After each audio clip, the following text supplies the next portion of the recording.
Welcome to Big Shoulders, the show where we explore the civic technology space here in Chicago. You know, Chicago has so many amazing cultural institutions and arts organizations, and I think many of us remember some level of arts education that we got in school, and that either fueled at least some awareness of the arts, if not a full-fledged interest. But there's a lot of students in Chicago public schools that may not be getting the same level of awareness. There's at least one organization here in Chicago's civic technology community that's totally on top of that. And that organization is Ingenuity. And here we have with us today, Tom Bunting, data guy from Ingenuity. Hey, thanks for having us. Good to see you. I referred to you as data guy, but I think your real title is data associate? Data associate. All right, great. Data guy it is. Tell us a little bit about Ingenuity and tell us about your mission. So Ingenuity is a nonprofit organization based here in Chicago, and we're working in partnership with the Chicago Public Schools to track and share arts education data. And our mission is to ensure that every CPS student from the time they enter kindergarten until the time they graduate high school has access to a really excellent education that includes the arts. And so we go about doing this through our 4 program areas at Ingenuity. So we have data and impact, advocacy, partnerships and professional learning, and the Creative Schools Fund. Okay, that's great. But tell me, take a step back and tell me what's happening in CPS that's leading you to take this on and driving your mission. Sure. So Ingenuity was founded in 2011 on a collective impact model. So we work across organizations and across sectors to create change. And one of the really major milestones in this work has been the CPS Arts Education Plan. So this was the district's first ever arts education plan. It was initiated in early 2012, and Ingenuity, we were the co-architects of the plan along with CPS.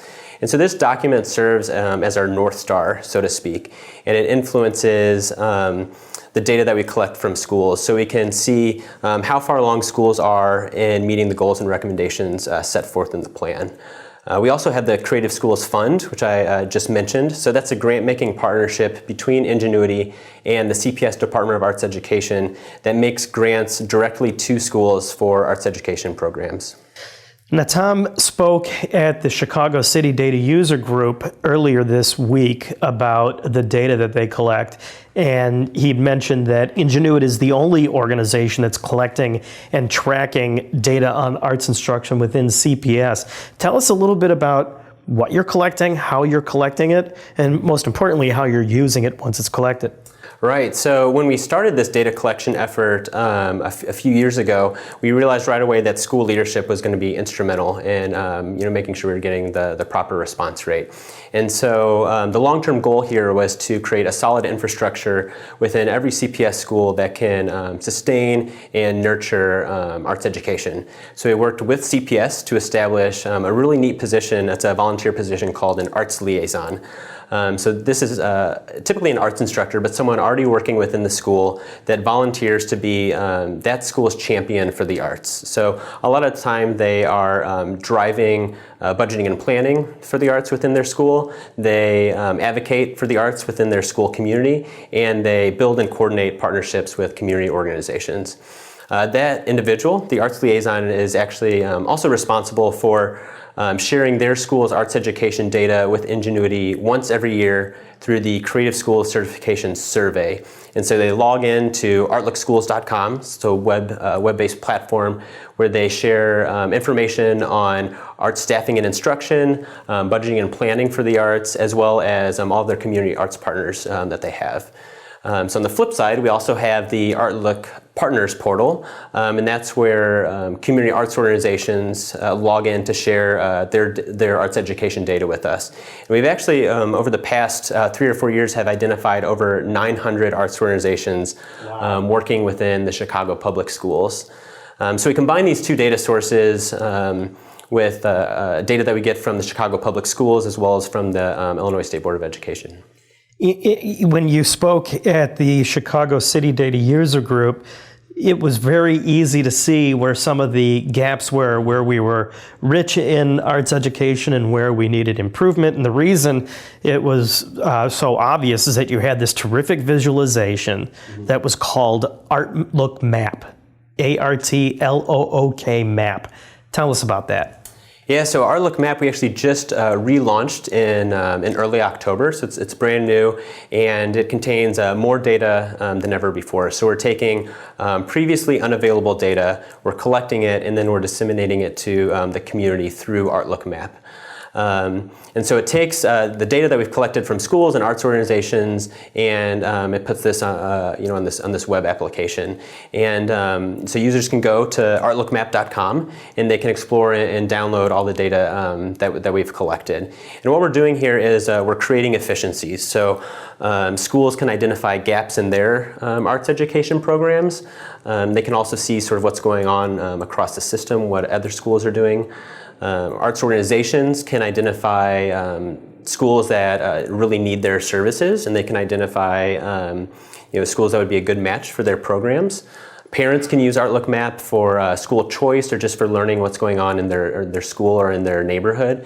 And then the philanthropic community has responded as well, because they can use Artlook Map to sort of understand the dynamic landscape of arts education across Chicago. As a parent myself, I was really impressed because you could take a look at this thing and see in your neighborhood what arts organizations are around there that are working with your schools, and some that provide field trips, and some that provide residencies, and some that provide in-school performances, etc. So it was really very visually pleasing, and you knew it was going to be visually pleasing before you launched it because you worked with Cut Group. You were working with Smart Chicago Collaborative to validate your product. Tell us about your work with Cut Group. So Cut Group is the civic user testing group, and as you mentioned, it's a project out of the Smart Chicago Collaborative. And they were hugely helpful with identifying sort of how to display data that we collect on Artlook Map in a way that would be really meaningful and actionable for end users. So out of all the takeaways from Cut Group, that was really one of the key takeaways, and something we'll be continuing to implement and grow with the map as we go along. And actually with Cut Group, we're going through 2 phases of testing. So phase 1 is you sort of engaged community members. Some were CPS parents, some were just, we actually had a couple artists that test the map as well. Nice. And then phase 2 will take place in early 2016, and that'll be exclusively with CPS schools and with arts organizations. It was a great experience. That's fabulous. And if somebody's passionate about arts in Chicago's education system, where can they go to learn more? I would say right away go to Artlook Map. Again, it's ARTLOOK map.com. So I'd say go there, sort of understand what's going on in your school, in your neighborhood. From there, I would also direct them to our website. It's ingenuity-inc.org. We have a lot of information there on those 4 program areas that I mentioned. And we also have our data reports available. So those are reports that, again, sort of share the progress that schools have made in implementing the arts education plans. So those are 2 really great resources. Fantastic. Thank you for sharing those with us. This was Tom Bunting, Data Associate with Ingenuity. Tom, thank you for being here. Thank you so much. This has been Big Shoulders.